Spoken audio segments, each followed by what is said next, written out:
solar-powered emergency response systems use sunlight to generate electricity, powering essential equipment and devices during emergencies or outage. This system can include portable solar panels, batteries for storage, and inverters to convert DC power to AC power. This system offers a reliable and sustainable power source in various scenarios, from natural disaster to temporary power interruptions. A solar-powered emergency response system uses solar power to offer energy for emergency response when traditional power sources are not accessible or have been destroyed. The system is portable, dependable, and scalable so that essential communication, lighting, and medical supplies stay functional during emergency situations. The aim is to give an instant and sustainable power solution in disaster areas to facilitate rescue operation, communication, and recovery. Solar panels capture sunlight and convert into electricity.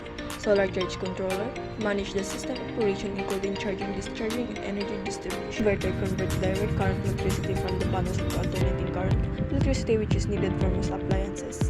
Battery store the generated electricity for later use, especially nighttime hours. Open natin ang inverter.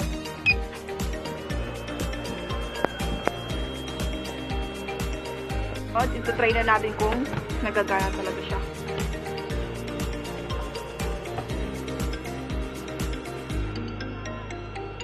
See, nagagana.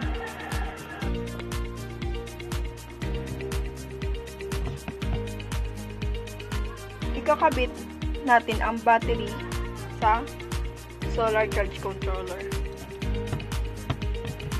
Ang red, gaya ng sabi ko, ay sa positive. Ang black ay sa negative.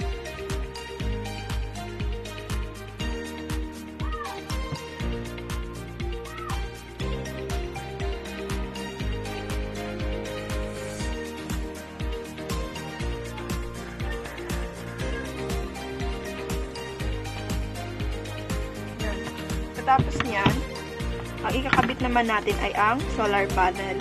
Nandito. Ito. Kaya nang sabi ko din, may positive at negative din siya. At ilalagay natin ang red sa positive at ito namang yellow and black sa negative.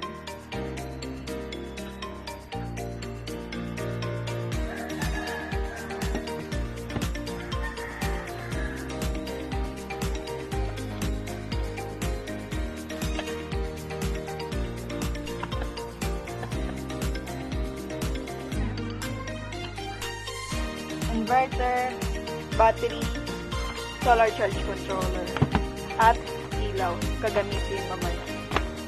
Panel naman namin ay nasa labas. Dalawa. Inverter. Inverter.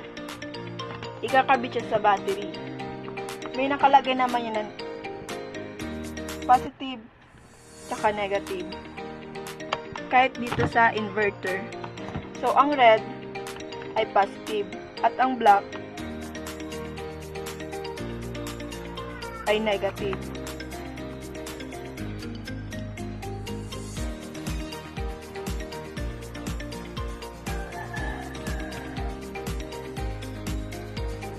Sunod,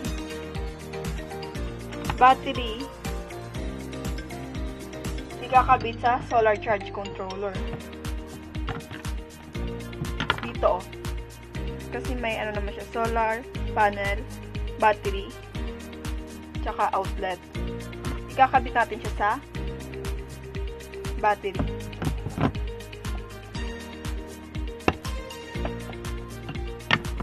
A solar power emergency response system is a revolutionary tool that aims to enhance emergency communication and assistance, particularly during the absence of conventional power sources.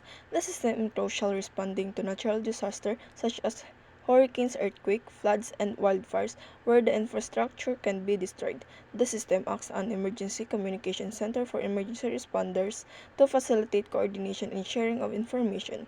It also offers renewable energy for critical appliances like radios and medical equipment, fostering environmental sustainability through the mitigation of carbon footprints. Moreover, it empowers surrounding communities in energizing shelter and medical units in times of emergencies, making it important technology for efficient emergency management and resilience.